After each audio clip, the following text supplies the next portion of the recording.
Hey everybody, what's up? It's your boy MJ, and welcome to the Black Wine Guy Experience Before the Pour, aka 20 Questions to MJ. My guest today is veteran sommelier, which is hard to believe because this young lady is a young lady, but she's a veteran. She's an author and the co-founder and chief imaginator at Kalamata's Kitchen. Everybody, we have Sarah Thomas today. Sarah was a SOMM at the acclaimed Bernardin. She is now the co-founder and chief imaginator at Kalamata's Kitchen, where she brings together her lifelong passions for both food and books. The daughter of two South Indian immigrants, Sarah grew up in the rural town of Somerset, Pennsylvania, and was surrounded by food from a young age. Funnel cakes and all that good Pennsylvania Dutch stuff, egg noodles. She would spend summers in, how do you say this? Kerala? In Kerala. In Yep. Kerala, visiting her grandparents, forming some of her earliest food memories.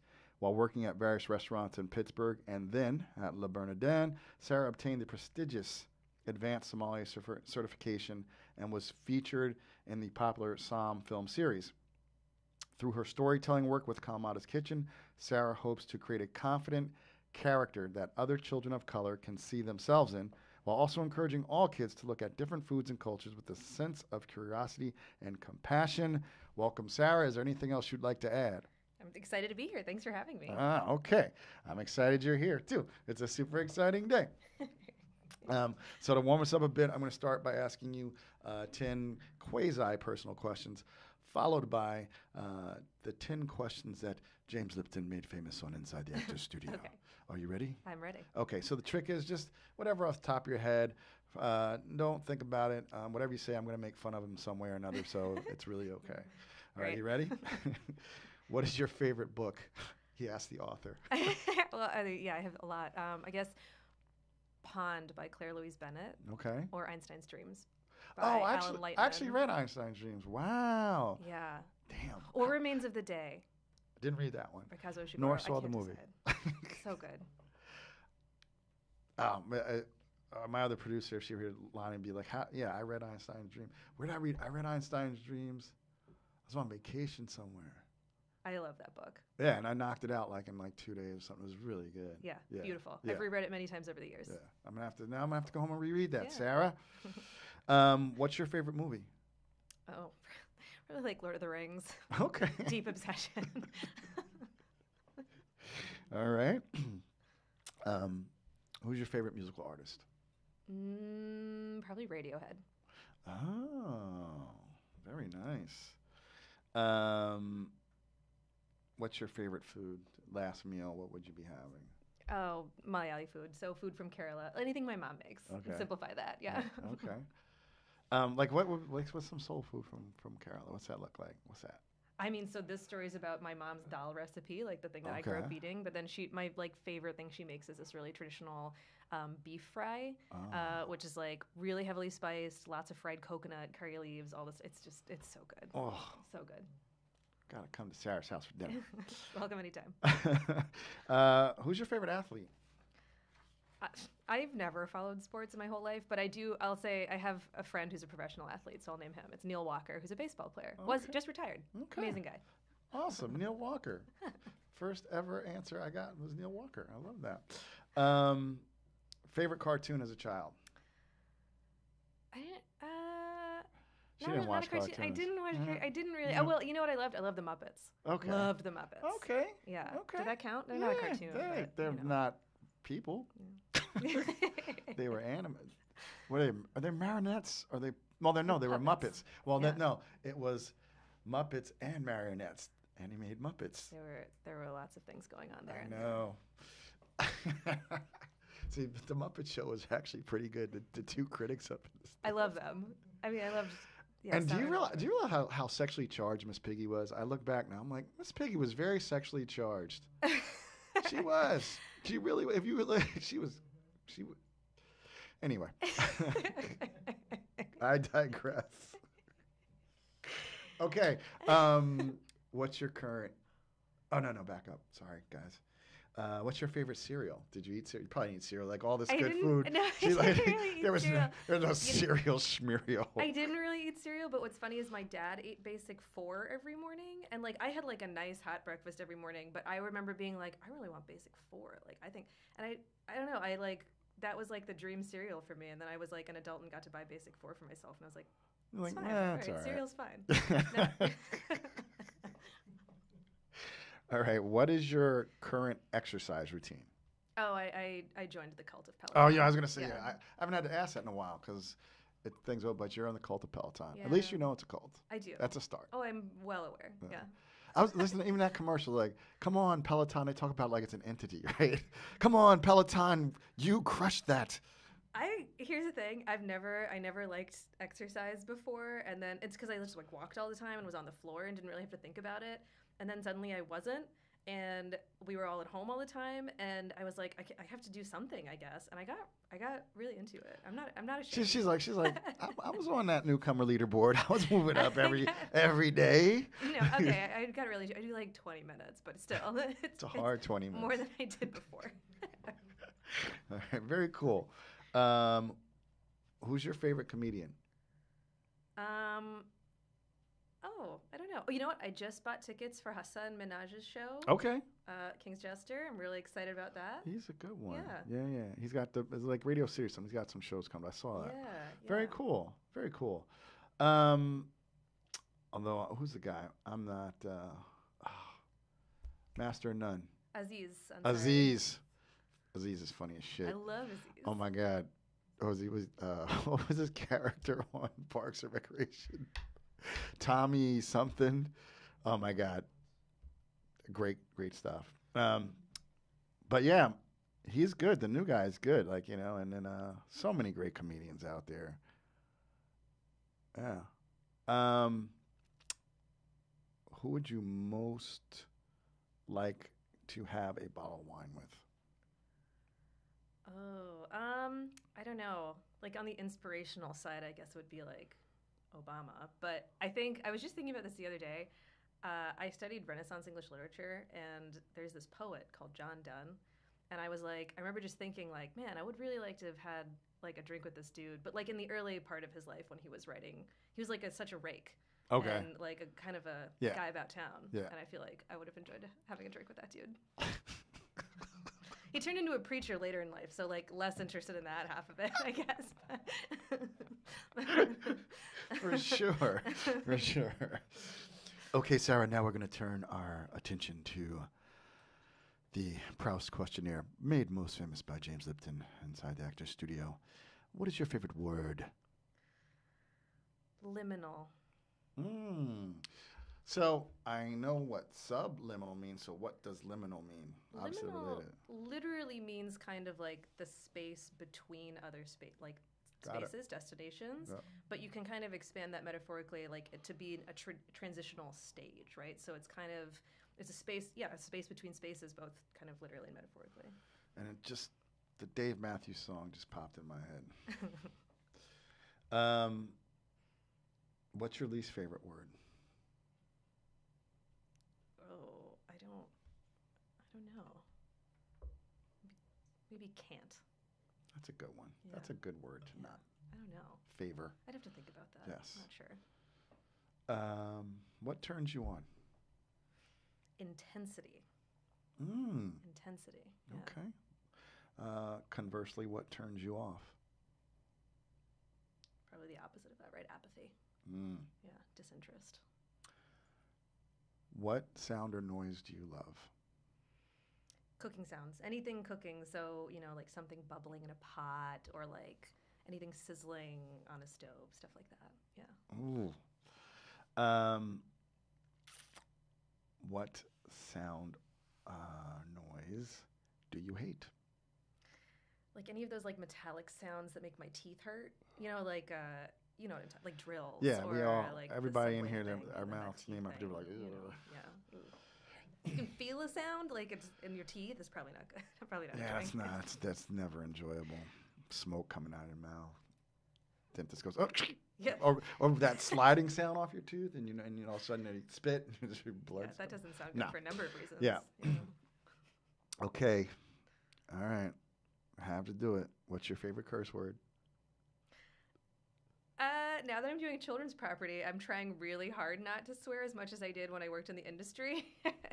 But I talked to my mom about this recently because I was like, what did we used to yell at each other when we were kids? And I guess someone in India at one point taught us this really silly term, which is not a swear word, I guess, but it's chinya mortatala, which means rotten egghead. It sounds like motherfucker to me. Yeah. And say I it feel again? like I should start employing I know you it. should. Say that again. Chinya mortatala. I'm gonna say rotten egghead. Chinya mortatella. Yeah.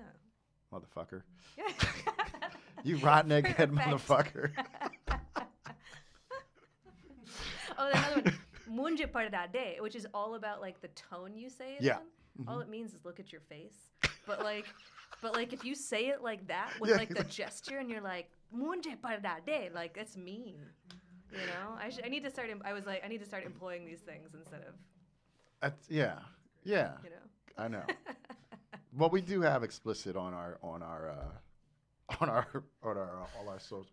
what is that called? Our platforms. So like, the parents should just listen. The kids shouldn't be like, "Oh, I love Miss Sarah."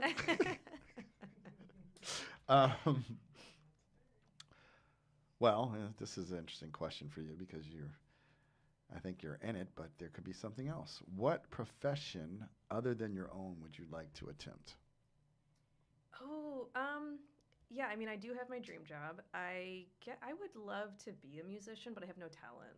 So there's something just very lovely about people being able to create music that other people love. I will tell you, I'm going to get a new question here. Like, what's your what's your current binge watch? So on Apple TV, Mark Ronson has a series about, I forget what it's called, but everybody is mad. And even he said he was like, people were mad at the synthesizer, like T-Pain and everything.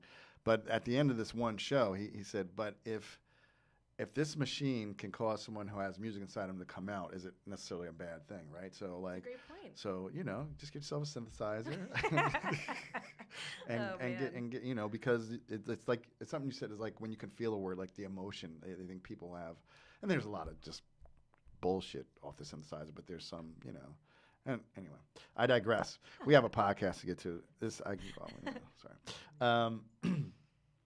What profession would you not like to do? Well, I don't know. I have deep respect for anyone who's doing a job that they love, so it's hard to. I don't know. You know what? Anything that would involve me being in like a small space. Like, you know what? I get like deep anxiety when I watch like a movie with like an old timey coal miner or something. I would hate that. That would be terrible. Oh yeah. Oh yeah. No way. Terrible. No way. I wouldn't do well in those circumstances. No. Or a professional MRI taker, just someone who just tests MRIs. No, I'm not. There probably is there. someone who does that. You could probably make some money You from probably. doing testing stuff. But I'm sure. I wouldn't do well in that situation. All right. And lastly, if heaven exists, what would you like to hear God say when you arrive at the pearly gates? Whew, glad you made it. It was touch and go for a second.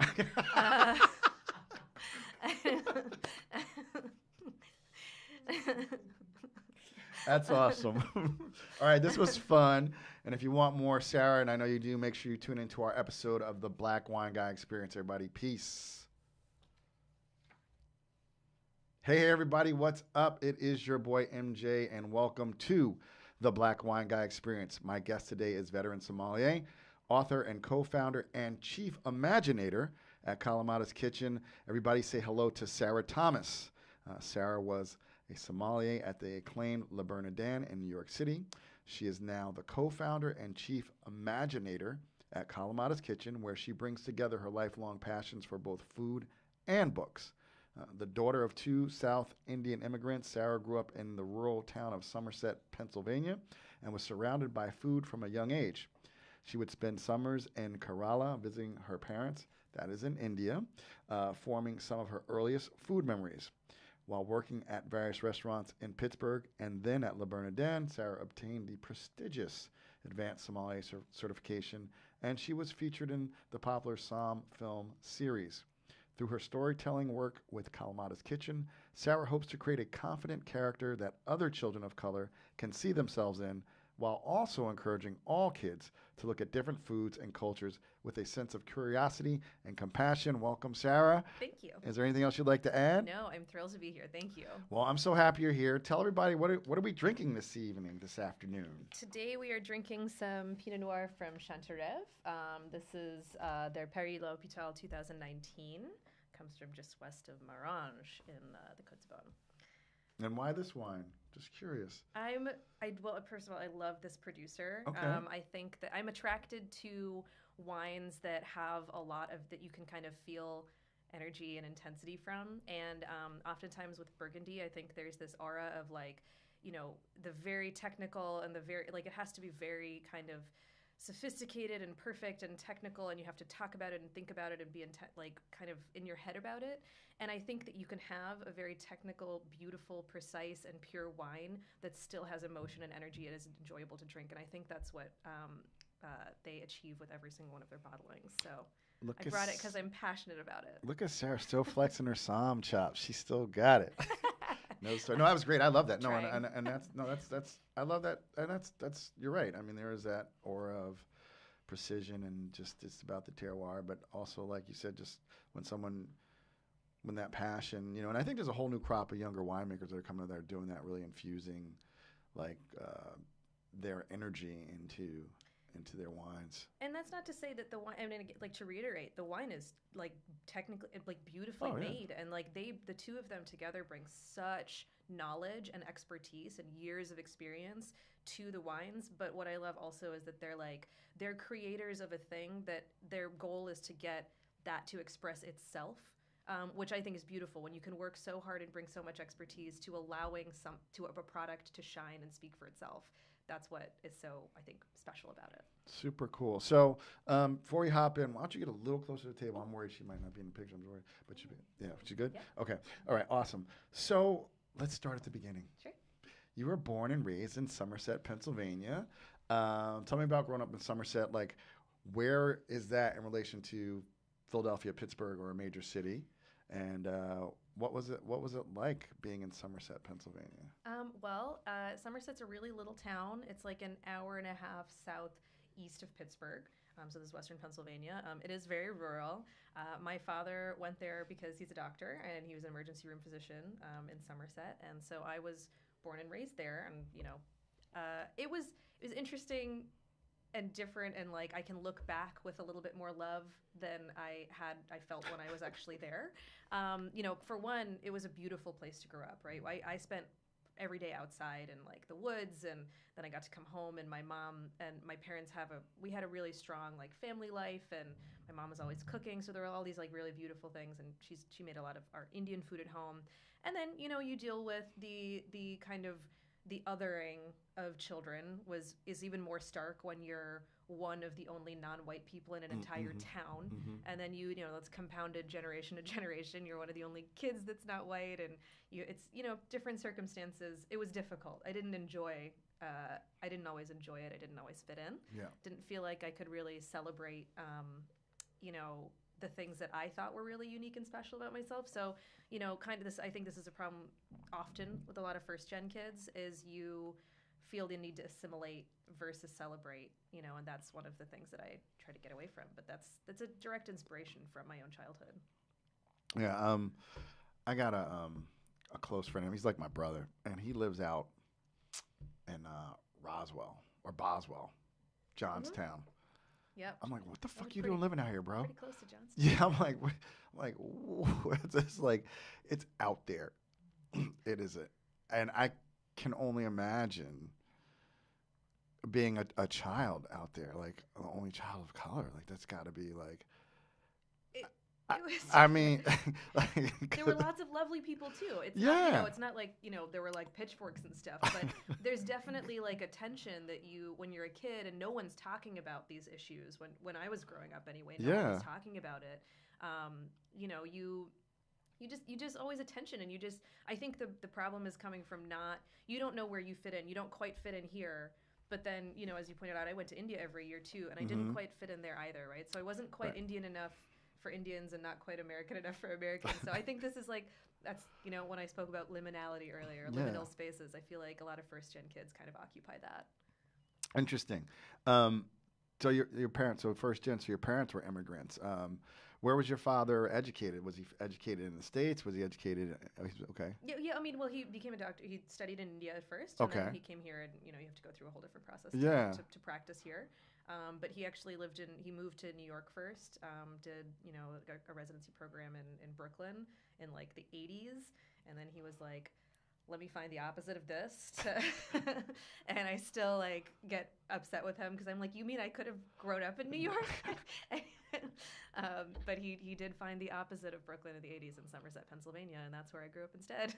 Wow. Now, were your parents married when he moved to New York, or did he meet your mother here in the States, or? He went back and they got married, and then Traditional marriage? Arranged marriage. marriage. Okay. Yeah, Okay. yeah. And then my mom came over like the year before I was born, and then there I was. And I think and you're only child, and any siblings? I have two brothers. You have two brothers, older or younger? I have one older and one younger. Okay, so what was that like being the middle child? Was it like Marsha? Like, did you have that middle child syndrome? Well, you're only a girl, but like, what was that like to have an older brother and a younger brother? I feel like I got along better with my older brother when I was younger, and like not at all with my younger brother. And now we're all good. I don't remember it. I felt like I was always like in charge of things. Like I was really bossy. Okay. So I don't know I'm sure that was terrible from their perspectives, but I was probably a brat. I can admit it now. So tell me about Kerala, India. So, you said you went every summer. Yeah. I mean, family was really, really important to us. My grandparents were still there. I went both to Kerala and to Chennai, which is where my mom's parents were. And, we spent we would leave like the day after school let out, and we'd come back like 4 days before school started again. So we were gone the whole summer, just traveling around South India, especially like visiting all of our relatives, all the aunts and uncles, all the cousins. It was really important to us to maintain those connections.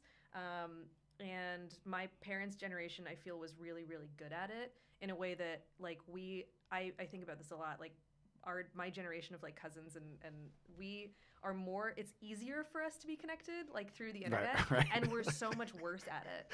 So much worse at it. Like, right. I don't talk to them as much as my parents talked to their cousins, and they had to like dial another number to get to talk on the phone. So, or like fly across the world. Wow. But it's interesting, and it did give me a strong sense of sort of like structure and family and the importance of making time for all of those things. So you said, and I love to learn, South India. So what is there any bordering countries to South India, or like what's? No, so like on the Indian like subcontinental peninsula, okay. If you're looking at the like southwestern tip of the triangle, essentially, that's where Kerala is. Okay. And then the bottom, like the other side is where Chennai, the state of Tamil Nadu, and Kerala are the kind of the southernmost. That's the tip of India, and then Kerala's on the west, Tamil Nadu and the city of Chennai are on the east. So was there ever a time when, when you're a kid, certain things? Was there a time when you're like, oh my God, like you noticed the difference between your life in America and your summers, like, you know what I mean? Like, did you notice a stark difference? Like, how old were you, like, when that kind of hit you? I don't remember how old I was. I mean, I always knew that things were different. Like, I remember being really struck really early by how quiet it was when we'd come home. Like in India, you're always like, India's like a study in intensity. It's loud, and there's like all kinds of, there's colors and there's smells, and there's also like, abject poverty and like really like obscene wealth kind of on the same sidewalk every day. Mm-hmm. And all of those things are always in front of you like all the time. So you're on. And then when we'd come home, I remember one time we landed in Dulles or something, and we got, started driving home, and we were on this huge, the highways just seemed so big and empty and quiet, and I just started crying, and I didn't really know why. And like my mom was like, "It's just really quiet, Sarah." I was like, "It is. It's so quiet." So I do remember that really early. I don't know how old I was. Yeah. No, I just 6, 7. You try and learn. And I just every time you see a documentary, it's a very populated country, and it is very busy. It just seems very vibrant. I love it. Yeah. It's a totally different just a totally different life experience.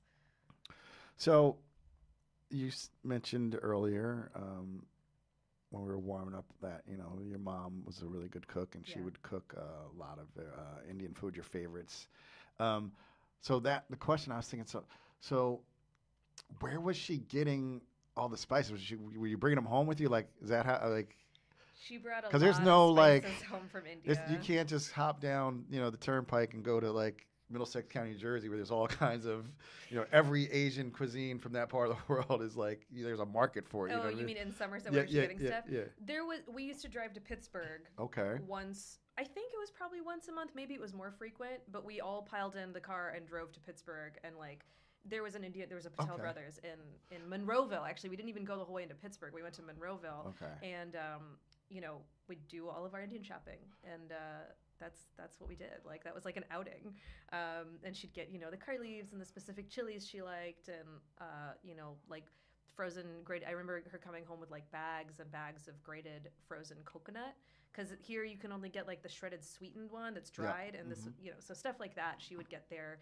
And then she'd bring a lot of spices, like dried spices and stuff from India when we'd come every summer. And I mean, there were fewer baggage restrictions then, I think, and like we had like tons of bags, and it was just like clothes and spices. And Patel Brothers, that's like a big deal, like in Indian cuisine, right? Like they're like, I mean, I've heard that, like it's like the shop, right? Like they're huge, like they're a big kind of deal. Huge deal. I mean, it brought like all the things that all of that generation of immigrants was missing so deeply. Brought it to like every neighborhood of every big city that you can imagine, and that's huge for a diaspora that's missing home. To be able to kind of branch out like that and fill that need across the country is truly an incredible business story. Yeah. You got to talk about the Patel Brothers. You got one of those guys on here, man. So another thought I had was, like, how did you dress traditionally when you were in India? Like, or did you just kind of wear your American clothes, or like? Sometimes, and it was actually like a point of contention with my mom because I felt like my cousins were like not wearing traditional Indian clothes all the time, and my mom was like, "But this is how they dress," because she had this vision. To her, India was like when she left. Got it. And so when we'd go back, she'd be like, "You have to have your long sleeves and your long pants, and you have to do the." You dress conservatively and wear eyeliner and all this stuff. And I was like, my cousins are in jeans and what? Why am I wearing a salwar right now? So it was definitely a point of contention. She and my father were both kind of like, this is what India is, but they left years ago. So it was pretty funny. There's a lot of really funny photos because of that. So, like, and when you would go there with your mom, like, would she cook with like her sisters and her family? Like, was there big family style meals? I mean, I watch movies, right? So I'm trying to like get a sense of like what it really is like, not just what we see in a movie. Yeah, no, food. I mean, food is so central. Okay. I mean, I'm speaking very generally, but I think it's really central to like most Indian culture, like all over India. And that's definitely true in my home. And I mean, every one of my aunts is a fabulous cook too, right? So like, we'd show up and I remember going into my aunt's house in Chennai, and she would always have like our favorites of hers that she'd make. Like she made this amazing like fried chicken thing with curry leaves and like all these different things that she knew we loved, and they'd be waiting for us when we got there, and the smell would like hit you as you were like going to the apartment. And then and so my mom didn't know how to cook when she moved to the US, which is weird and unique, but then she learned by her mother would write her these like beautiful letters, teeny beautiful script that she kept like on both sides of the arrow mail, if you've ever seen those things, and she'd write recipes, and she'd get recipes from my dad's mother. And then when she'd go to India, like after we showed up, she started to learn how to make all the recipes that like my aunts made that we really loved. And she started off not knowing anything and thinking everything had to be like very salty and very hot. And is now, I think, widely acknowledged in my family as one of like the best cooks. And everyone comes to our house for like her food and has their requested dishes, and I think she really loves like having that reputation and also like feeding other people. So, what was like your favorite dish? Like you go see mom, what do you want? Like what's your requested dish? I usually request. She always makes like a couple standards. Like she'll have that beef dish. Like this is like fried beef called arrachiotieda, and it's like really like a lot of coconut and spices, and it's still amazing. And then I love like all of her seafood things. So she'll do like now it's Madras crab curry. Ooh, that sounds good. Which is so good. It's probably my most requested thing. Everything she makes is good. Yeah. Even then, really simple things like we call it kappa, but it's tapioca. Yep. She just like steams it and makes a chamandi, which is like a really spicy condiment with it. It's so simple, and it's like one of my absolute favorite things. So she loves that I like the simple things too, because it says it's not that much work for her.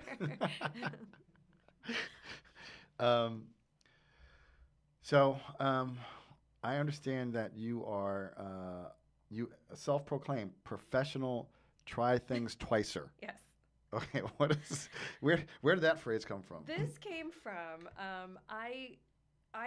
whenever I love to taste food. I've been obsessed with food since I was a kid, and it's like what I think about all the time. It's like what I'm going to eat next, and I am convinced that if there's something that I don't like, the problem's probably me. So like if there's an ingredient, so I don't typically like salmon that much, for example. I don't know why, but it's not salmon. I'm convinced it's me. So whenever there's something on a menu that I haven't had before and it's a different preparation or whatever, I'll be like, I want to know, like, I want to try it this way because I haven't tried it this way. Maybe this is the way that really makes me like this thing. So I will, it's not even just to try things twice, I will try things like a million times because I'm convinced I'm the problem if I don't like something. And usually I'm right. Like there's very few things that I've found some iteration that I don't enjoy. And then, for Kalamata's kitchen, because I have this obsession with like trying and trying and trying, we're trying to get kids to keep their minds open to try things. And Kalamata and Al Dente, her alligator pal, they have a mantra where they promise to try each new food at least 2 times. So I'm trying to lead that charge. But really it's Kalamata and Al Dente leading it. Yeah, I get a copy of that from my wife because like she's like, I don't, doesn't like seafood. Really weird. But she likes spaghetti and crabs. But then doesn't like lobster and doesn't like shrimp, doesn't like scallops, and so I don't get to eat enough fish. And I'm like, I'm gonna make her read the book. You make her take the taste bud. Exactly.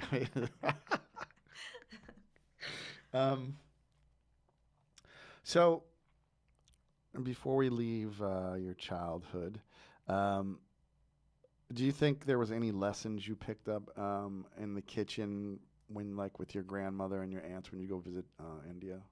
Anything that, like, kind of made stays with you today? Because I would have to assume you're probably a decent cook in your own right at this point. Thank you for assuming that. I'm okay. I'm good. I'm not at their level, I wouldn't say, but I think it's hard to like kind of say exactly what the lesson is, but I do think it's really they didn't ever let me help, right? Like the kitchen was very much like their domain, but I was in or around it all the time. And I think the thing that has stuck with me the most is this, just by being present and like I wasn't always actively cooking, but they were like including me in different ways. Like, do you like how that smells? Isn't that amazing? Like what that sound makes? And like I'd ask questions. So I think the lesson is like to whatever degree that you can involve people around you in the process of cooking and then eating it together, the more communal the experience, the better. And so I try to do that. Like if I ever, when I cook for people, I try and like make sure that I'm always talking to them while I'm cooking and they're involved. And if they want to help, they can. But then that continues into the conversations that we have. And that communal aspect, I think, is so strong and foundational in my life because of all of the amazing cooks in my life. Oh, that's nice. I love that. So it's time to leave Somerset, PA. And you go, and you're off to college. Yeah. But it doesn't sound like you went to like a major urban area. No, I didn't. Mary Baldwin University. Well, Staunton, yes. Virginia. Then it was Mary Baldwin College and pronounced Stanton. Even though there is a U in it. Yeah, I believe you. Yeah. I mispronounce words all the time. I tell people I barely speak English. No, no way it's spelled yeah. Stanton, but I guess it's a Southern thing. I don't know. Say Stanton. I went because the teachers in my school in Somerset kept going on strike, and it was like getting to the ages where I had to like take the SATs and think about college, and my parents were really worried about what that would be. So they were weighing like they were weighing whether I should go to boarding school. And then this brochure arrives that because I'd been taking I took the SATs for practice really early, and they put you on, College Board puts you on these lists and whatever. So I got an offer. College Board sells your information. Yeah, also that. For sure they did. That is exactly what happened. Well, I got an offer basically to go to college early. So I actually left after 10th grade. I left Somerset and I went to Mary Baldwin College. They had a program there that was an early entrance program for young women, and that's what I did. So I got out when I was 16 from Somerset right after 10th grade. Wow. Yeah, went to Stanton, which it's a very small town. It's probably good for a 16-year-old girl though, and but it was very empowering. It was all women. I learned a lot about there was a lot that I had to learn, I think, when I got there, and it was really kind of an illuminating and very empowering experience. So yeah, huge proponent of all female education. What was that like? So like you come. I mean, that's interesting. First of all, you're 16, which is awesome. It's dope. Good for you. And I don't think I could have went away at 16. It took me forever to finish college, and I didn't go out of state till I was like 21, 22. So kudos for you. You said you had to learn a lot. Like, what was that like? So now you're a woman of color, young woman of color, and now you're at an all-women's college. Was there any even to this day, there seems to be issues inside of women's rights, inside of women of color, and blah, blah, blah. So what was that like arriving on a campus, 16 years old? I mean, the campus itself had a pretty diverse population, so that itself was different for me. It was kind of the first time in my life that I was not the only one, right? In terms of like being the only minority. So that was really interesting and like kind of, it's an eye-opening experience. And coming from really rural America to that was a big change. And I'm glad that I got to experience it at a smaller microcosm before like just being dumped in a big city. It's different. And then, it was really hard. Like I was used to just being good at things because I was in a small town in Pennsylvania, and then I had to work really hard, and you talked about like being ready to go away. I am not a proponent of sending, if I had a child, I don't think I would send them away early for school, only because there's a really big difference between being intellectually capable of handling academic work and then also being emotionally ready to handle what it's like to live without your parents and be treated as an adult when you're not an adult. I don't think 18-year-olds are emotionally adults yet. That's for damn sure. So, there was a lot of growing up to do very quickly. But all in all, I couldn't change it. Wouldn't change it, I guess. What did you major in? I started as pre-med, but I ended up graduating with English and political science. Okay, so were you thinking about law school or just a writer or? I was thinking about all of it. I really didn't know. I ended up doing a master's in English literature, but I at the time I think it was like maybe I'll be a professor, maybe I'll be a lawyer. I didn't know for sure. Took the LSAT, went to grad school, did all that stuff, but like I didn't have the passion yet. I hear you.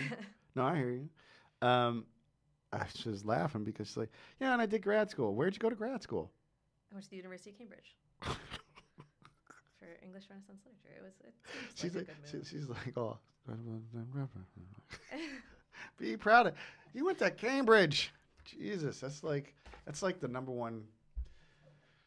I think Harvard has a better reputation. Well, just because it's American, but like Cambridge, that's like it. That's it for education in the world.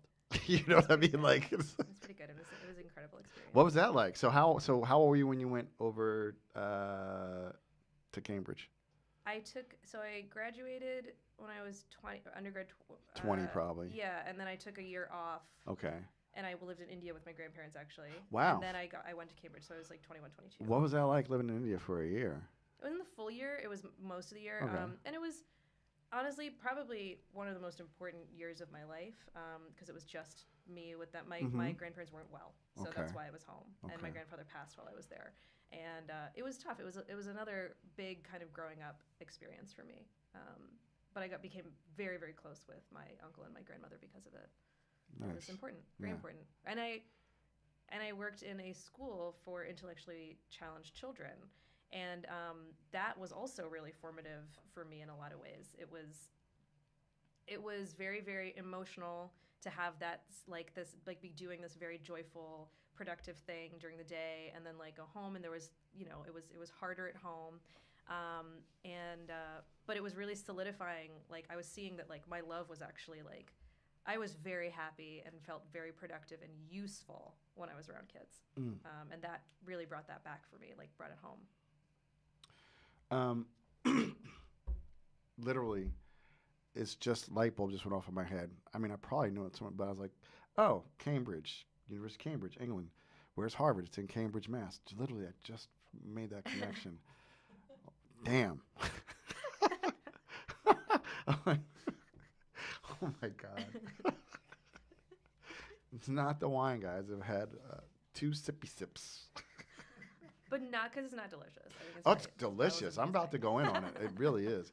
I like, it's funny with, Pinot or Burgundy, but even, wherever it's grown, this is a darker expression. It's got the darker, richer color, got nice mushroom and foresty stuff going on, but like more dark fruit. So it's not because of that. It's just because that just literally, everything, just about everything on the East Coast, except for the South, Florida, is named after something in England. So, New Jersey, New York.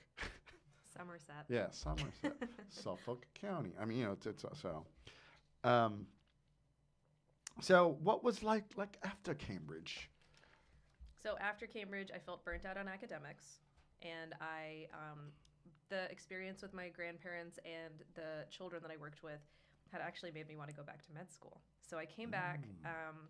I moved back to Pittsburgh, actually, which is, close enough to home, but not home. And my little brother was starting undergrad there in the fall. So I came back to Pittsburgh. Carnegie Mellon, Pitt? He was at Pitt. And I decided to do a post-bac for medicine. So I was taking basically all the leftover classes I had to take to qualify to get into medical school. But I was like, you know what? I need to do something not academic as well. I've been doing this for this many years, and I need to do something else. So I decided, just without too much thought, I was like, well, I think bartenders are fascinating. I think I'll be a bartender. As simple as that. I love it. And I love that. The guy I'd written my dissertation on was a metaphysical poet, but also a physician, and all of the medicines in the Renaissance are just booze.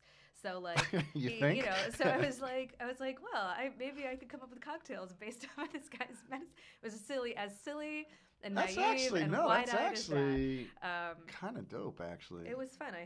And so I was like, I marched into a nice restaurant. And I was like, I'd like to be a bartender, please. And they were like, okay. Hold up. Have you ever worked in a restaurant? I was like, nope. But eventually, after many rejections, I actually did get hired at what at that time was I would say the nicest restaurant in Pittsburgh, doing really exciting things with a very good bar program. It was called Spoon. It's sadly no longer there. They just opened, and it was amazing. And they hired me as a host.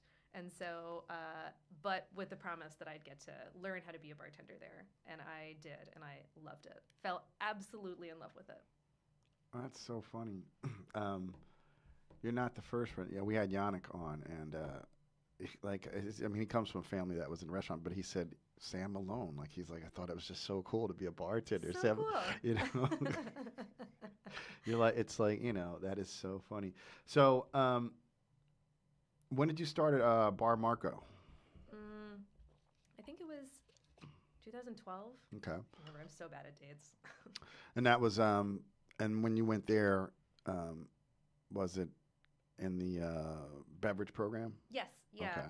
So I'd been a bartender at Spoon at that point for a little bit, and then the young men who opened Bar Marco were friends, and they were like, the guy who was running the wine at the time, wine program at the time, had amazing taste, and I didn't know anything about wine. And he kind of at that point recognized that I would learn some stuff if I was just given the right prompts. And he was like, he loved wine, but didn't really love the service aspect of it. So he was like, if you just learn some things about these wines, will you come and like pick up some shifts here and like do this dinner and whatever? And then like suddenly I was just like on the schedule there and working there. But I credit him and that kind of transition with my real like wine aha moments. Because he was opening really great things that I had no context for, but he had no pretension about sharing with me.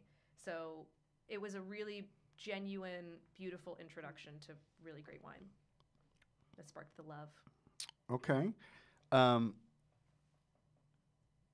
Also, in 2012, you became a published author. Was that when was your first book come out? No, that came later. Okay, that came later. Okay. Yeah. All right. We're going to get to the book later. Okay, so how long were you at Bar Marco? A little over 2 years, I think. Okay. Yeah. And then, like you said, he kind of really was generous and saw that you could learn about wine.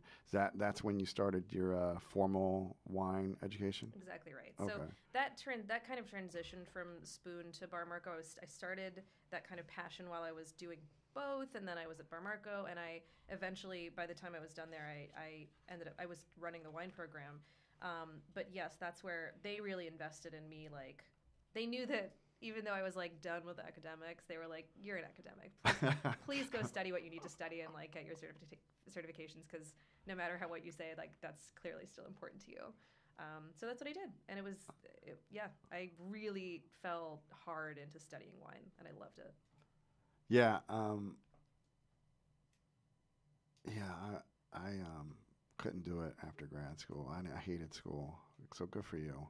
It was a different kind of studying. It though, is. Because I know got it to is, approach but it from so many different angles, Yeah. right? Like in grad school, I was doing one pretty niche topic, and with wine, it was like not only. I think what was interesting about it to me from an academic perspective was also that like I was learning things and getting to share them right away with people who are interested in hearing them. So like my enthusiasm for learning was then translated into service. And I'm sure I said some really stupid things as I was learning about wine, like, "Did you know this is Pinot Noir?" Like, because I was learning it, and like to whoever I was saying that to their credit, they were never like, "You're an idiot." Like, of course it is. People were like excited that I was excited. Right, I mean, right. It was really fun to be excited to learn and share knowledge that was so new to me. Like I missed that time. Yeah. And I would venture to guess though. I'm sure there were some people who were nice, but you've been in this business. I mean, there's people like, "Oh, I hate Sauvignon Blanc. Got a nice sure. Pouilly for me?" Yeah, You know, or sure. like, "Oh my God, I don't drink Chardonnay, just white Burgundy." Okay. Yeah, I tried not to take that stuff personally. And just like people were never mean to me when I was learning stuff, I tried very hard to not like. I wasn't like, "You dummy." Like, it was like, was it annoying? Sure, but like it was only after years of doing it. At first I was like, it's so interesting. Like, I was still so, I guess, wide-eyed about the whole thing. I was like, let's use this as a teaching moment, which is not so much the case after you've done it for 10 years. All right. That's why I still enjoy talking to people after 10 years. We're going to take a quick break, and we'll be right back with more with Sarah Thomas. Okay, so I wanted to go back to what was the bottle like of wine that like really kind of clicked. I mean, we've talked about how you dove into the academics of it and really, but what was the bottle when the light bulb there was like, oh. It was Arianna Occhipinti SB68 Bianco. Wow.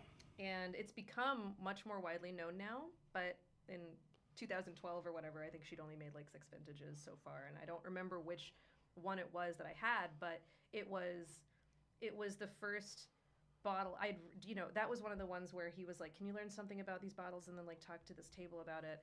And I did, and I remember reading about this young woman who fell in love with wine, was disenchanted with how lots of wines were being made, and then, decided to make wine the way she had experienced wine, which was like this very sort of the earth, like organic, respectful way. And like that like a young woman making that decision and then being able to translate her passion into something that I was getting to open, and I felt like I could feel it. And maybe that's over romanticizing it, but at the time, at that point in my wine trajectory, I really felt it. And I remember thinking, like, I could disappear into this. I didn't have the greater technical context about wine at that time. I didn't understand soil type, and I didn't understand like why it tasted why it did, but I did understand that someone had put a lot of passion and expertise into creating something that was expressive of the place that it came from, and I had deep respect for it. And that was it. And I was just hooked at that point on the storytelling and the history side of it as well. Yeah, you speak with so much reverence about it. I love it and joy. No, it's awesome. So you get your Advanced SOMM certificate in 2014. And like, what was that like? Because we know there's been some controversy around the court and all this stuff. So what was that experience like for you going through? Because it's rigorous as on its own. And then, and there's not a lot, and notoriously not a lot of women, and then not a lot of women of color. Like, any challenge? I mean, obviously, what if you want to talk about any challenge you faced, or like, what was that experience like? I mean, I have to say, when I was in it, I genuinely felt like I didn't really focus on the court at large, honestly, because I was so busy. I mean, I was working at that point. I was living in New York, and I was working, at the wine bar and at Bernardin soon after. And so I focused on what I was doing, probably with blinders on to some extent, because I had great mentors. I had Aldo and I had Dustin Wilson, and those two really took a chance on someone. So here's how I saw it. There were lots of people throughout my wine career who looked at me and assumed I shouldn't be in that room. And from the way that I was treated, from the two people who really helped me the most, they took a chance on me. So I was determined to do things right for them and for myself. And so that was my experience, was like I knew there were two people who are like at the top of their game and represent, like, in a lot of ways, like for a lot of people, like an institutional hierarchy of things. And if you know them as people, that's not who they are. Yeah, but like totally. But, you could look at, like, these gods in the wine world and think that, and they were not like that at all. They encouraged me and, like, helped me in so many different ways, and I was succeeding in that lane. And it was only, later, within the court, I personally didn't experience, like, a lot of what I learned later, a lot of people were experiencing. And once I did know that stuff, I sort of chose to just quietly separate from it. Like I was ready to take the MS. I sat for theory, and then I started to see the big picture in a completely different way. And it was actually, it was in like it was actually in like January of 2020 when I was like, I actually don't think I'm going to do this anymore, because I started to sort of see the inner workings when I went to a summit, and it didn't feel like I was actually going to be part of it for the right reasons. No one explicitly said anything, but there's a lot of emphasis on like wanting to, I don't know, like I felt that there was emphasis on like me being there because I wasn't a white man. No, I know. I didn't feel good about that at that time, and this is prior to a lot of stuff like becoming public. And no one said anything explicitly, but I did kind of feel like that, and I kind of quietly decided not to do it. And then of course everything became very public, and it's I think they're working to fix that stuff from within, but it's no longer something that I really feel like I'm part of or care to pursue. Gotcha. So, yeah, I was going to ask. So, how'd you end up in New York from Pittsburgh? What brought you to New York? Did you have a job when you moved here, like, or like what? Sort of. I never saw myself living in New York. but I ended up here because thank you. I ended up here because I came to visit some cousins who lived here, and they were kind enough to take me out to dinner. And I met Aldo. They took me to Bernardin, and we sat at the bar, and they introduced me to Aldo. And I had actually come into town a night early so I could have coffee. I had I'm allergic to not working, and so even though I was coming to visit people, I had cold emailed a bunch of like master somms, and I was like, can you please talk to me sometime this weekend? And Dustin Wilson responded, and he was like, I can have coffee with you on this time at this place. And I was like, thank you. And he was so nice. He's a great guy, yeah, right? what a guy. He didn't know me from anyone else at that time. Yeah. And so I came in a night early so I could do that, and that's why I was staying with these cousins who took me to Bernardin, and I met Aldo. And they told him, I was never going to introduce myself to Aldo, but they told him that I was a sommelier in Pittsburgh, and he was like, cute, like that's the sommelier in Pittsburgh. Like, you know, he didn't say it quite like that, but you know. And then he blind tasted me on my, like he just kept pouring wine and blind tasting me on it, and it was harrowing. But at the end of this dinner, and he never actually told me what I got right and wrong, but I was just drunk enough to like talk a lot. And he, at the end of the dinner, he was like, you know, what are you going to do with your life? Have you ever thought about, you know, leaving Pittsburgh? And I was like, maybe I'll go to Philadelphia. And he was like, yeah. And he was like, I'm going to go to the city, Philadelphia. Yeah. And he was like, what if I offered you a job? Would you move to New York? And I was like, wow. I genuinely thought he was kidding. He was not kidding. He offered me a job. He was like, if you would move here, I will, you know, come in tomorrow for like, you know, and we'll do a formal interview, but like, I'm offering you a job. And I was like, okay. So I took his card, and then I met with Dustin the next day, and you know this guy Aldo? Which obviously does, but like. It was honestly kind of as silly as that. Like you know, Is he a big practical joker? Yeah, I was like, is this guy kidding with me? And he's like, he's not kidding. Do you not know who he is? And it was just really funny and genuine, and like I knew of him by reputation. I knew how serious that whole entity was, which is why I didn't take it seriously at first, because I was like, how could he possibly be offering me this job? And I mentioned it as almost as an afterthought to Dustin.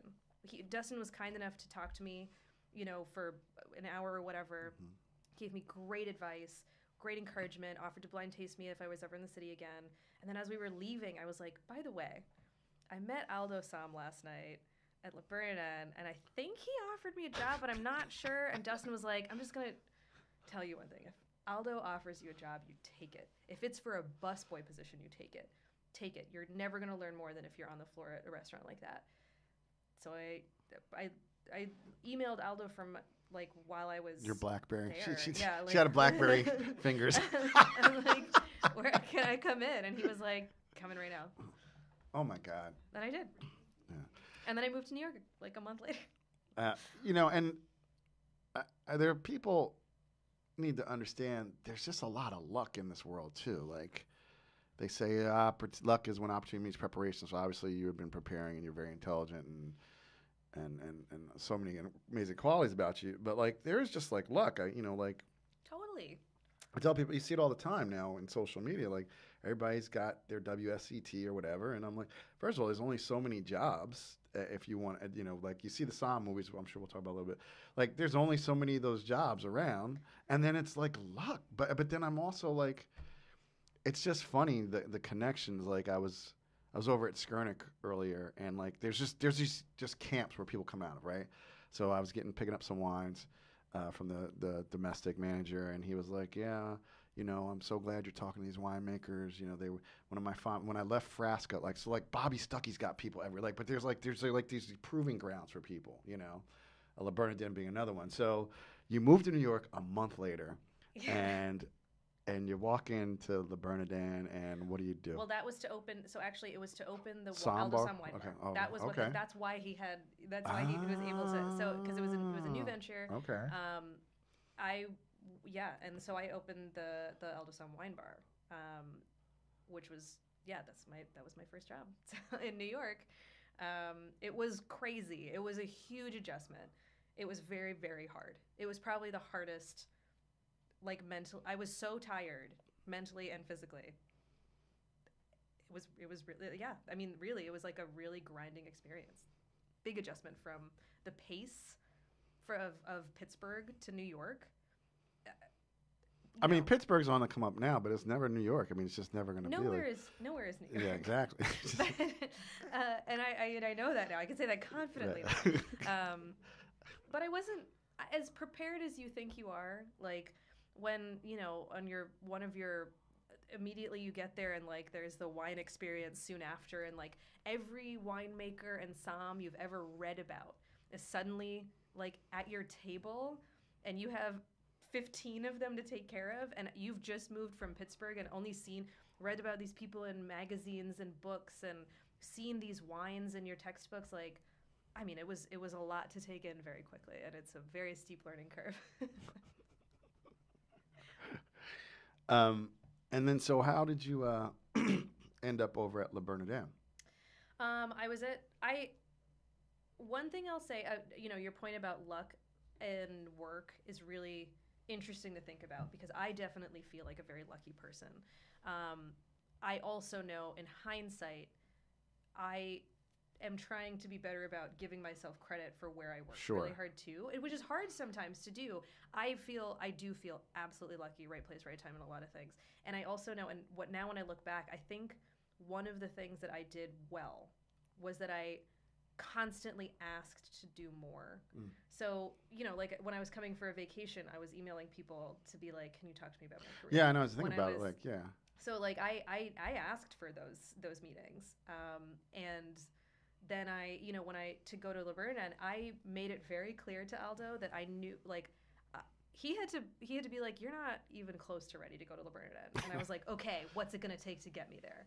And whatever he said it would take to get me there, I did. So, if that meant I was working a double, but then, like, there was an auction or something happening and I'd end up working this many hours to do both, like, I would do that. Mm-hmm. And then, if there was a tasting somewhere, or if there was, I would do literally anything that would make it clear that that's what I wanted to be over there. So I think I was at the wine bar for like 9 months, first 9 months of it being open, and then that spot opened up and I got my chance to go over. And that was yet another very steep learning curve. Yeah, I mean, well, you've paid the cost to be the boss, right? Like, I think I talk about that a lot. People don't understand how grueling this business is. Whether it's the long hours, it's hauling cases. Like, you don't get to not haul cases because you're a woman. Like, it's hauling cases. The whole team was female when I started at Le Bernardin. And our cellar, if you've ever seen it, it's very tall.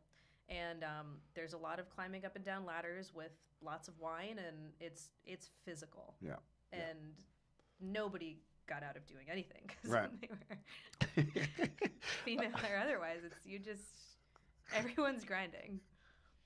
So what's it like now to step into the world of Eric Rapar, James Ward, Bearding winner, Michelin-starred chef? What's that like? Like you said, like, it's a whole, like, another steep learning curve.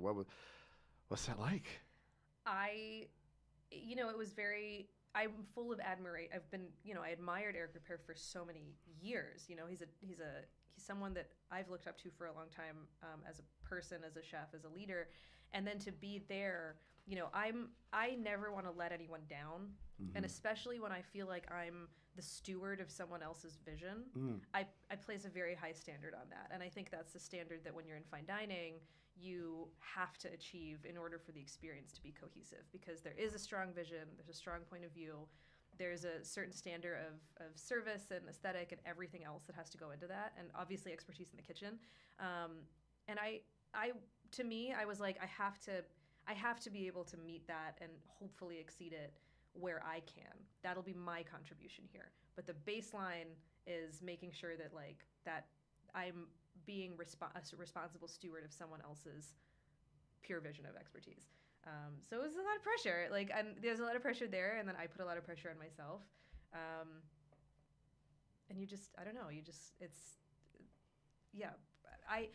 it reminds me, I remember Aldo saw me in the hall one night looking somewhat dejected. And I tried especially early days, tried very hard not to show him that. Now we're friends, and so he's definitely very aware when I'm unhappy. But at first I was like, always be smiling in front of Aldo. And I think he caught me off guard, and he was like, I just want to tell you something about New York. New York is like a grinding stone, and it will make you into the sharpest version of yourself that you can ever be. But you have to make sure that you're taking steps to make sure it doesn't break the blade. And I feel like Le Bernardin and that whole experience of working and learning and growing there was a really great grindstone, made me as sharp as I could possibly be in that field, and let me see like exactly when I had to launch off into something else. So I didn't break there. Wow. Any crazy service stories, like ridiculously expensive bottles of wine you had to open, like Yeah, there was some we got to open some unicorns. I think the craziest one thing I'll say is like there was with the collectors who kind of allowed. I mean, I was not buying or drinking these wines. That's very important to remember when you're looking at like glorifying like the SOMM life. Like you're not drinking these things, but collectors. What are you talking about? Yeah, check out my Instagram. That's crazy. That's insane. Because you know what I was not doing? Drinking like a Jeroboam of 1924 Chateau SOMM, which is by far the craziest thing I opened. Okay. But the collectors who did bring those things in, one thing that was shared amongst them, I think, of all the ones that I remember the most clearly, it's because they had a real excitement around sharing that experience of opening that bottle with as many people as they could. And it was really cool because they were bringing in like tons of bottles, so they couldn't possibly physically drink all of this wine. So they would be like, SOMM team, make sure you're tasting this. Like it's important that you get to experience it. And I loved that. That was the best education. Like I was serving wine to people who had been drinking wine longer than I've been alive, and have the access to things that I can't afford. And to learn from that was really cool. So yeah, the Jeroboam of 1924 SOMM is like one of was it 2 or 3 made, and that came directly from the chateau. And it was incredible. It was a vertical tasting of SOMM. So that was a huge moment. And also that guy had just such an enthusiasm about sharing. And then, I don't know, I'm in the 20s, but like at 1925, Castillo guy, the Reserva Especial Rioja. That wine was insane. Like we opened it and I was like, it's got to be a fake because it was so fresh. The acid was so crazy. And then I tasted it, gave it the guy who got it was like so sweet and like wanted to talk about it. So I learned that particular wine had a pH of like, it was like Riesling pH, right? Like it was an insanely high acidity, and that it had been aged in cask for like 45 years before it was. It was just nuts the way that wine was made and what it ended up tasting like on the table. I was like really astonished. But again, the thing that makes it memorable is the fact that someone was excited to share that knowledge with me. Yeah, and I loved it. Yeah, that's really cool. It's really cool. So. It was during your time at Le Bernardin that you got a call from your friend Derek Wallace. Yes. And what did he say? To paraphrase, do you want your dream job? Yeah. Like, okay. I mean, Derek was at that point also like a very good friend of mine. Okay. Knew that we had a shared passion for food and for experiences around food. He knew that I loved working with kids. He knew that I had a passion for literature and writing as well. And Derek came up with like the greatest idea I'd ever heard, which was how to combine all of those things and share it with people. And that was the idea for Kalamata's Kitchen. Was the inception of a character that would excite kids to learn about the world through food. And he basically called me to say, I feel like you're the perfect person to bring this character to life. Do you want to do it? And like, how many people get called by a friend and say, do you want your dream job? Like, that's what happened to me. It was amazing. And so how did Kalamata come about? I mean, so like, how did it come about, the character? I drew a lot on my own I started to. That's like at a point in my life where I was able to look back on years of, kind of conflicting identity issues and whatever else, and really hone in on what made my childhood and my life special, and what was magical about that. And I truly, for all the bad that I remembered very vividly, I truly had an extraordinarily privileged life in that I got to travel a lot. Mm-hmm. I got to eat all this great food. Mm-hmm. I got to learn about other people and cultures. My parents loved to eat food from other places too. And I thought, well, what if we could make, like, there was a way for us to get families who didn't necessarily grow up that way to be able to experience all of these cuisines and therefore the cultures behind them by creating this character and inspiring kids to want to do it. And so that was it. We were very mission driven in that. We really wanted to use food and this character to create more curious, courageous, compassionate kids. We felt like, food's the best, easiest, most delicious handshake into someone else's life. If you can teach a kid that trying something for the first time isn't a scary experience, and you do it with something low stakes like a new food, then we think that translates out into life, and like maybe other new experiences aren't so scary after all. Mm-hmm. So, by teaching open-mindedness through food, we think we're creating better people overall. More empathy, more understanding, more curiosity about the perspectives of someone whose life is not like your own. So let's go into the book. So you started saying you were sketching a lot back then. So did you? No, I can't draw to save my life. I did. It was like little stick figures. Yeah, I can do that. This is Kalamata. She's in the kitchen. No. The illustrations are all done by a fabulously talented woman named Jo Cosmitas Edwards. But the story ideas were really. Are they roughly based on some of your experiences? Like, obviously, I think when even people say they write fiction, I think there's like your life just because you can't get away from yourself, right? You write what you know, right? And absolutely, this book is very much inspired by my own childhood. So in this book, Kalamata and Al Dente are a little nervous to go for their first day of school. I love that Al Dente. Yeah, he's a silly guy. He's her stuffed alligator pal.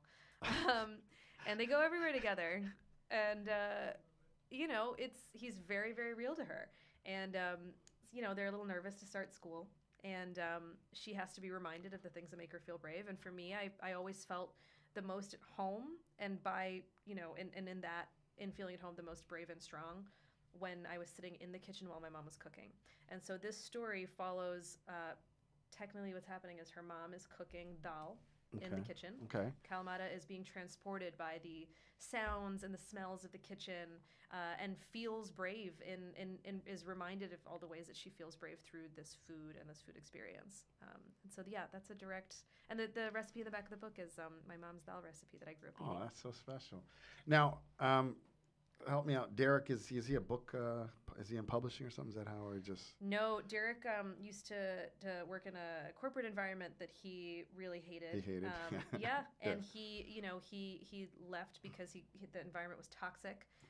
He was feeling really burnt out on how just people were not being respected. Women were not being respected. People of color were not being respected, and he wanted to start something. He has a really entrepreneurial spirit, and he's the best ideas guy I've ever met in my life. And he wanted to start something that could actually do some good in the world, change. Sometimes I think this all the time, like, and sometimes it's like grown-ups, we're too late, it's how do we change this? How do we stop this from happening? You teach, you make sure that kids know better from an early age. Exactly. Yep. So he wanted to do something like that, and it just so happened that we were friends, and he knew we could build this together. So I'm imagining the pitch meeting. It's like Dora the Explorer, but with food. You know what I mean? Like it's like you're so close. Actually, what we say is Dora the Explorer meets Anthony Bourdain. It's No Reservations meets Dora the Explorer. I'm born to do it. It hits though. It does. No, it does hit. So so you guys built out this first book, and then you've written a few more. Is that correct? So yes, so this is actually technically, I suppose, my fourth book, but the first three were self-published, right? Okay. So we did 3 books self-published, and the point of that was really we always saw Kalamata's Kitchen as being a whole world, right? Of products, books, experiences, shows, everything. And so we wanted to get the word out. We wanted people to fall in love with this character. Then we wanted to find ourselves in a favorable position to go to traditional publishing houses and production companies, and that's what we did. So the first 3 books that we put out pretty quickly, and I did one with Chef Repair, actually. And they featured like Kalamata and a chef going on the chef's childhood memory. And that was really to like shore up, like really prove to people that like this was a whole world, because spun off of that, there were products, there were tasting events, there's a travel guide, there's a whole world of Kalamata's Kitchen that exists outside, and the characters are there for kids to love them, and all of the other things we're creating, the activity guides on our website, the other stories, that's resources for parents. Kids need them, kids love them, parents need them.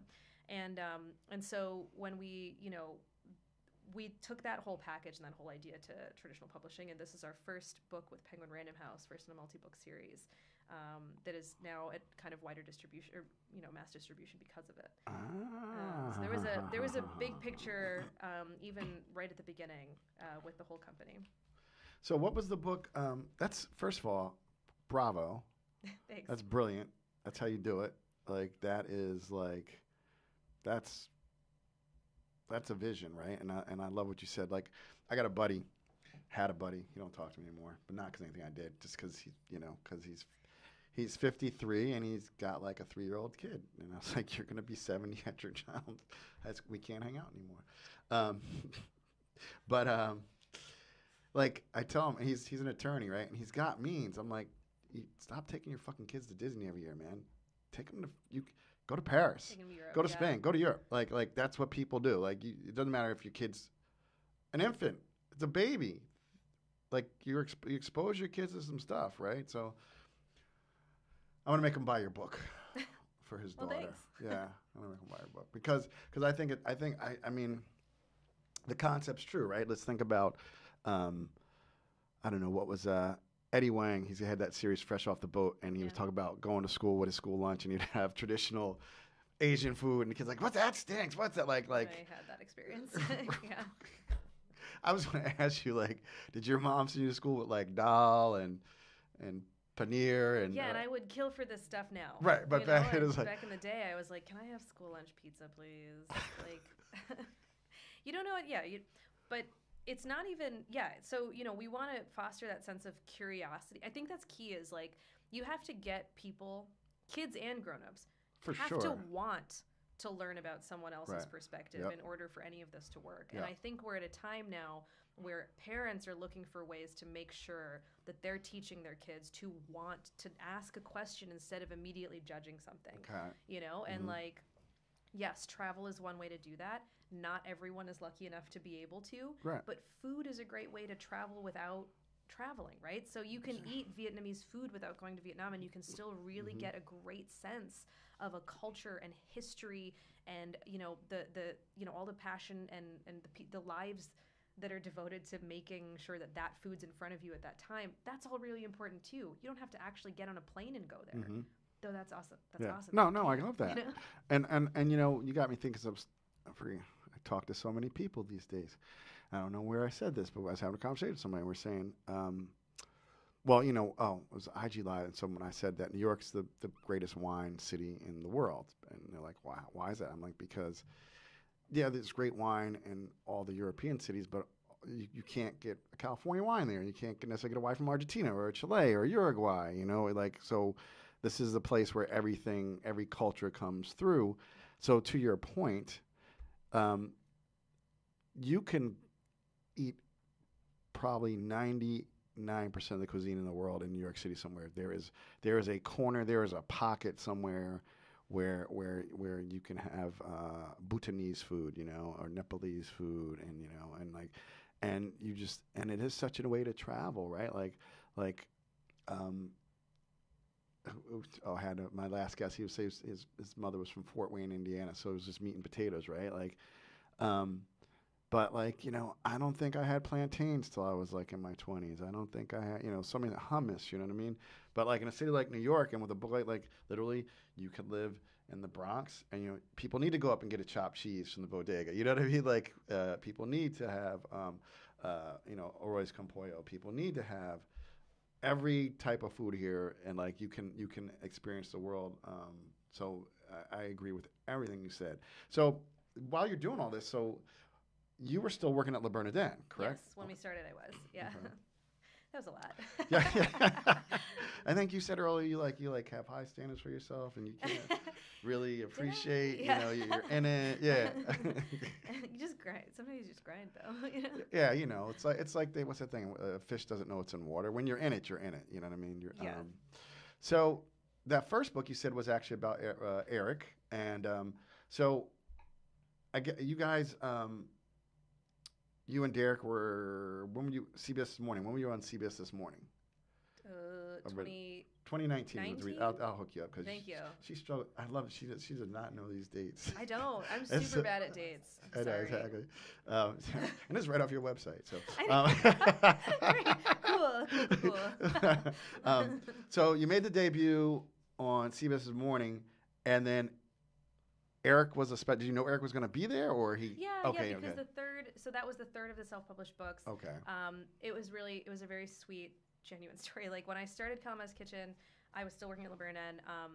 They were really supportive. I was nervous to tell them about it, because of course the standards of because you said you're entrusted to someone's vision. Yeah, and you can't be having your vision when you're trying to do my vision. Well, I realized was that he's actually an extraordinarily encouraging person, and also, I will also say they said when you're at Le Bernardin, you are 100% at Le Bernardin. Can you do that? And I said yes. And they believed me. So that was a really great, that was one of the first times in my life that I felt like I was really good at my job, was when they entrusted that to me. And then, and so, every time I wrote a book, so I'd done 2, and every time I did one, I'd give like one of the first copies to Chef Repair. And this is like a thank you for letting me kind of like do both things and try and excel at both. And I handed in the second one. You are excelling at both? Oh, just thanks. so we're clear. Thank you. I love that. I mean, I love the humility. I appreciate it. Thank you. I don't know what to do. She's blushing. It's just me, her, and my producer.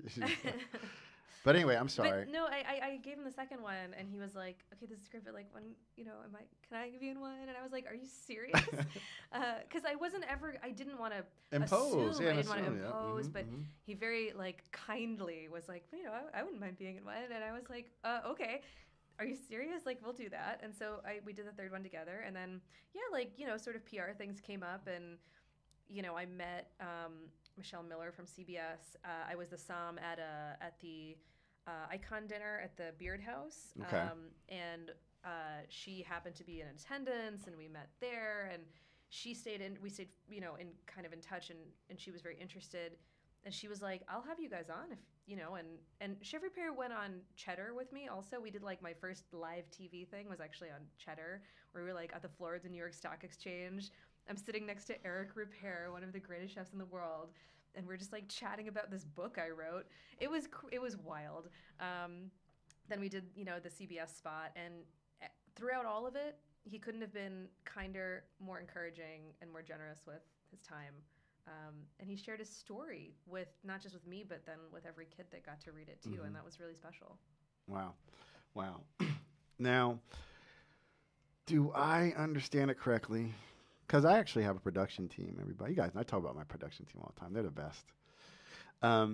They read the trades, and it come across that Kalamata's Kitchen as partner with Imagine Entertainment,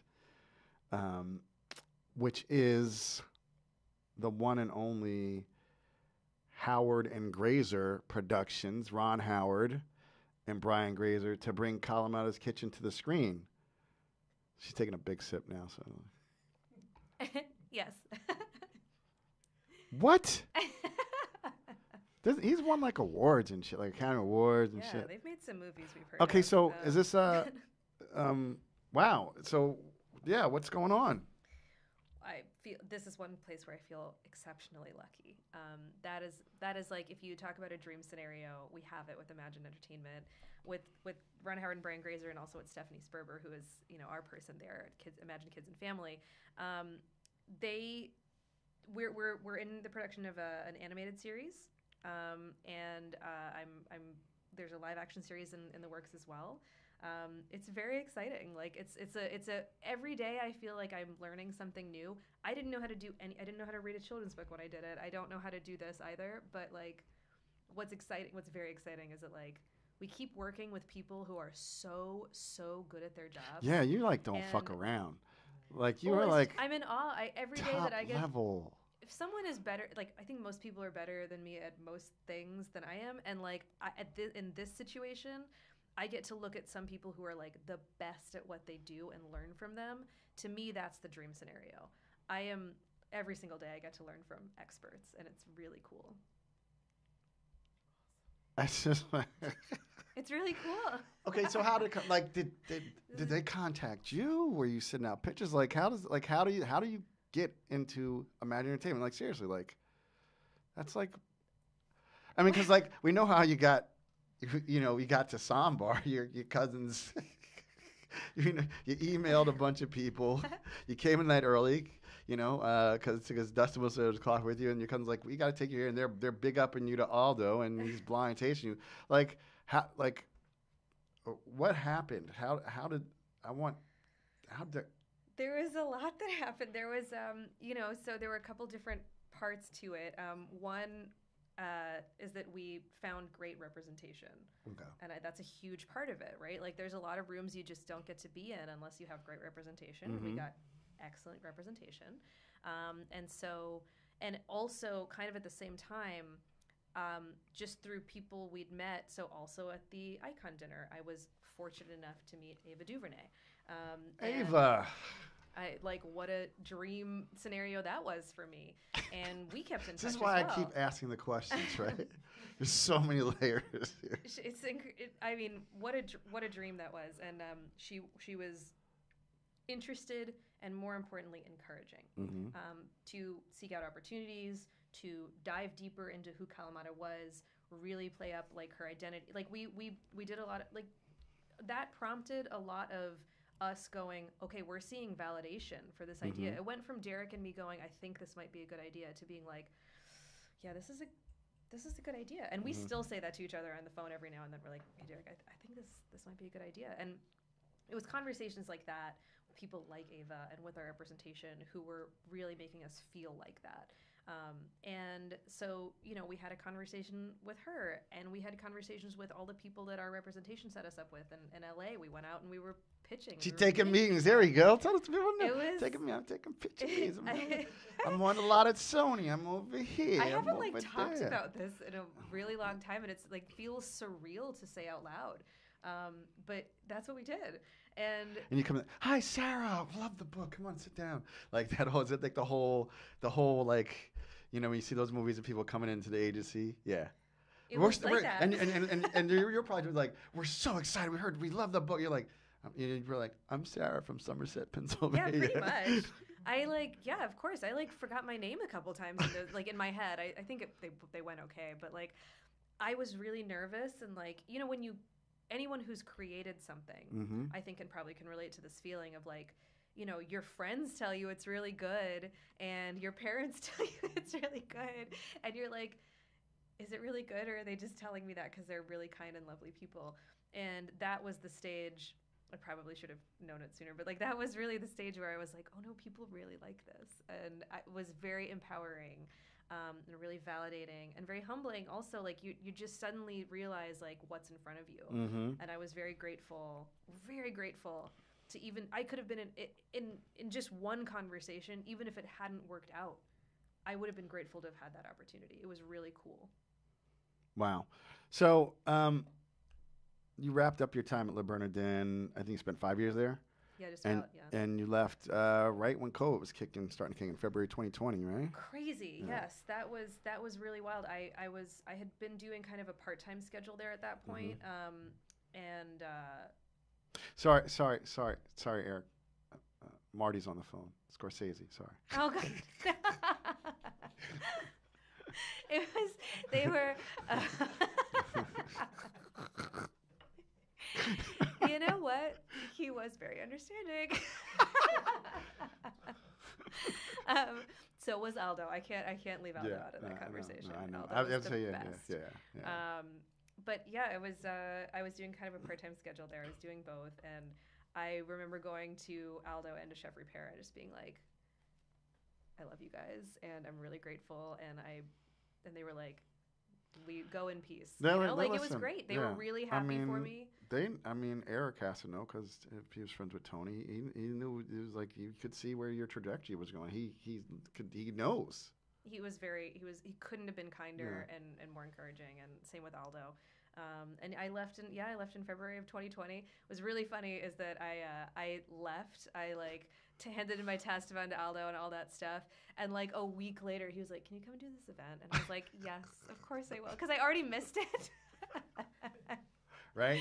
You take and I loved it. It was so fun. I mean, I was happy to be back already, but then that was the last thing I did, and then everything shut down. It was a really crazy time to leave restaurants, and very hard to watch all of my friends in the industry go through what I would have been going through with them had I still been employed by a restaurant. Yeah.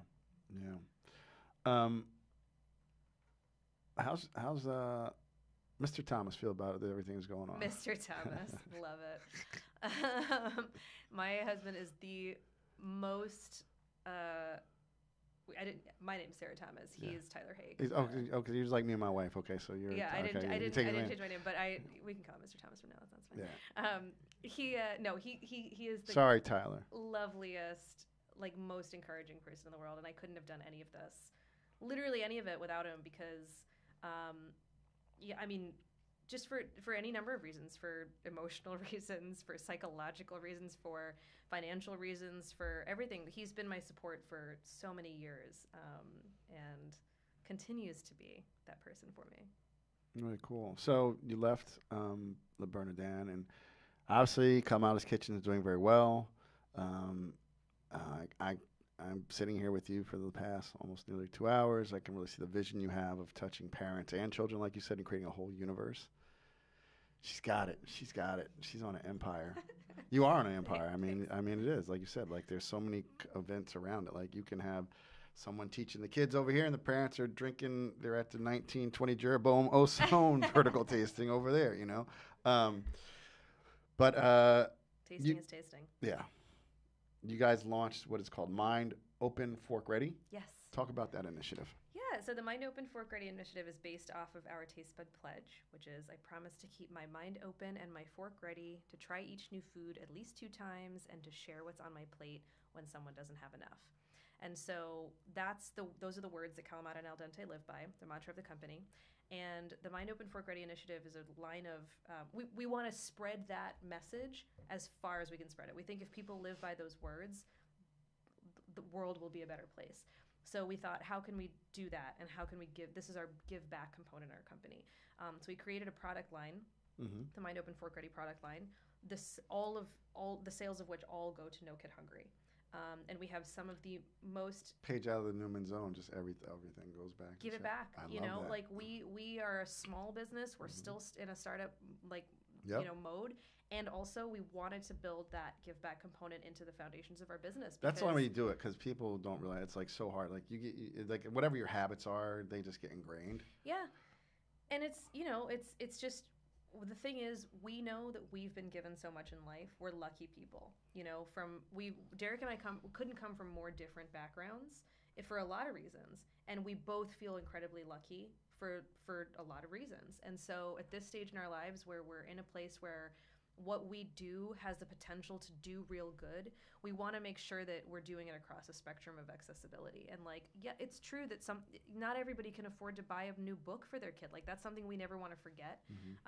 And so to make sure that our at least something that we're doing across the board as we are trying to spread this message of compassion through food, which is free, and also give back what we can financially as well through the Mind Open Fork Ready collection. And we have a lot of really cool chefs that have come on to be ambassadors for Kalamata's Kitchen and for that collection for that reason, is that they also feel that mission, and they're inspired by that mission. So, you have a fourth book that's about to be released? This is book 1/4, got it, right? Got it. So yeah. this one came out in July. It's our first book with Penguin Random House, Gotcha. so with traditional publishing. The Yes. first 3 were with we self-published. So let's talk about that for a second, because we live in the instant expert era of the internet and a lot of self-publishing. But also, what I heard was it was like proof of concept when you were self-publishing. Like, how does it feel to be like with a traditional? What do you see the importance of it being with a traditional publishing house when anybody could just write a book nowadays? Well, self-publishing is hard too, for the record. But with traditional publishing, obviously, like, this is Penguin Random House is the biggest publishing house in the world, and so we're it's amazing to be connected with people who have such a history of expertise and such a reach. And so, that's the thing, is we want to spread this message as far as we possibly can. And so the distribution that comes with one of the best, most respected publishers and distributors in the world is unparalleled. So, that's huge for us, is to be able to get this book into the hands of as many families as we possibly can. And Penguins the Random House Kids is just an incredible partner in it. Very, very supportive of, the message and, like, getting it to kids. So, book tour, kind of like what's like in the works to support the Kalamata's Kitchen? That's going to be on the biggest screen. Yeah, I mean, sitting here with like Martha Stewart, like someone who's like, but with a mission, like Martha with a mission, besides money. You know what I mean? Does she have a mission? I think she probably has a mission. I saw a girl drink some martinis. She's on a mission. Yeah. Yeah. No. Her like COVID martini things are like very funny and very cool. She has a mission. So I mean, listen, I am grateful for the support of like people, follow. Like if people can follow along on our social media, on our website. Mm-hmm. We are in the COVID era. Events look very different, obviously. Sure. I do readings in schools mostly virtually, but in person when I can. I go around and I pop up at green markets, and we take kids on food adventures, and we do tasting events and we do book events, and there's lots of things we're always trying to like react to what we can given the circumstances, do as much as we can do in person, and for everything we can translate virtually, we do as well. So I would say the easiest way to keep up with all of that is just to follow us on the socials and sign up for our emails, and we'll get to that. We'll wrap up with that. She's trying to wrap it up. We're not done yet. We're not done yet. What are you talking about? Are both your parents still alive? Are they both? Yes. Okay. Yeah. Good. Good. What do they think about all this? Because because there's a stereotype of like your dad was a doctor, you were going to go to medical school, like, and then then you went to work in a restaurant. You go to Cambridge, you work in a restaurant, and there was a look on your face like, so like, how do they feel like now that the journey has come here? Because there had to be a point where you're working in a restaurant and they're like, oh yeah, oh my gosh. They were like, what was that? Was it that Indian expression like, look at your face? They had to be. Yeah. No, they never said that to me, but that would have been pretty funny if they did. No, they, there were many steps in this path that they didn't understand. And they'll be the first to tell you that. Like, I'm pretty sure, like, I was working at the Bernardin, and my dad was like, you could still go to law school. Yeah. But it's not because they didn't respect what I was doing. It's just that they had a set idea of what their kids would do. Yeah. And I respect that. At a certain point, I had to come to peace with the fact that, like, they just wanted what was best for me. And still do. Right. And I do think that despite achieving what I've achieved in, say just the food world, they don't know anything. They didn't care or know anything about the food world. So, like, who cares if I'm working at a 3 Michelin star restaurant if they don't care about Michelin stars? So I had to come to peace with, like, the certain titles that I was achieving or whatever, like, weren't really going to mean anything to them. And, like, that's fine. Now I think I think they're very proud. I do.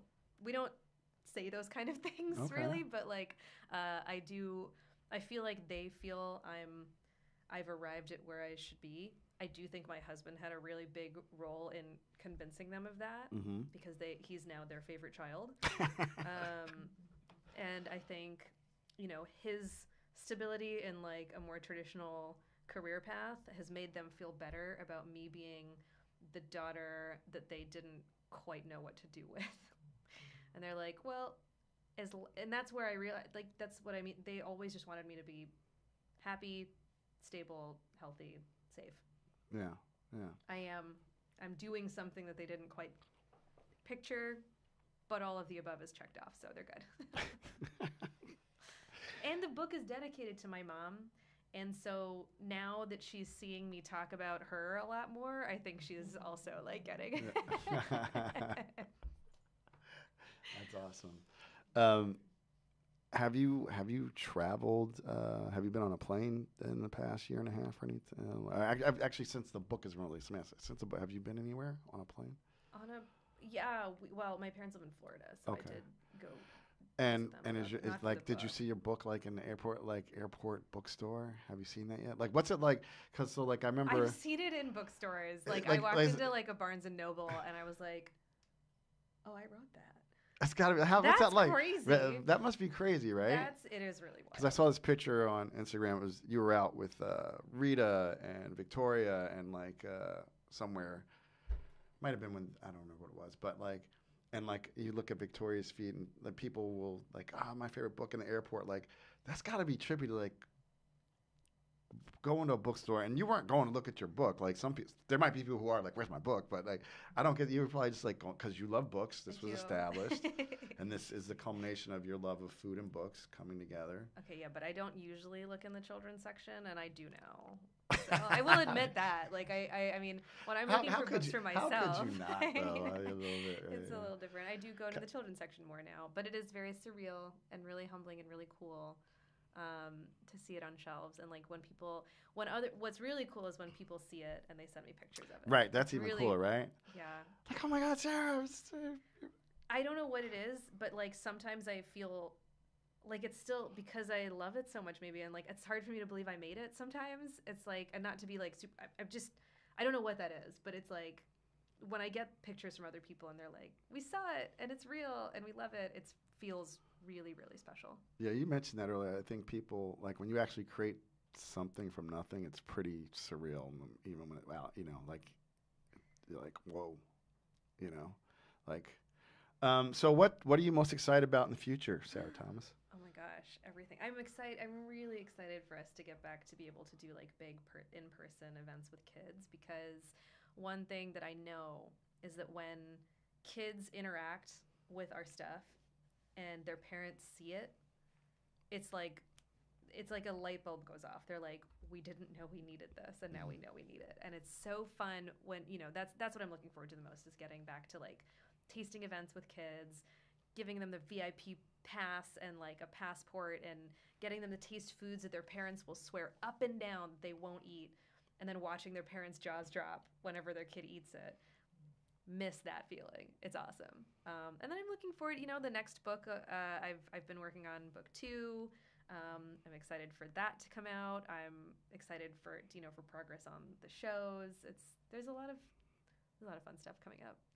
Right on. Sarah, thank you so much for coming in. You're absolutely delightful. Just radiant personality, and people say they want to make a difference in the world. You really are. I think you're doing it the right way. Like you said, food is a great it's a great conduit. So tell everybody where they can follow what you're doing, how they can be a part of what's going on with Kalamata's Kitchen and the Mind Open Fork Radio. Where can people? Yes, sign up on our website for the emails and to keep in touch at kalamataskitchen.com. We're at Kalamata's Kitchen on Instagram.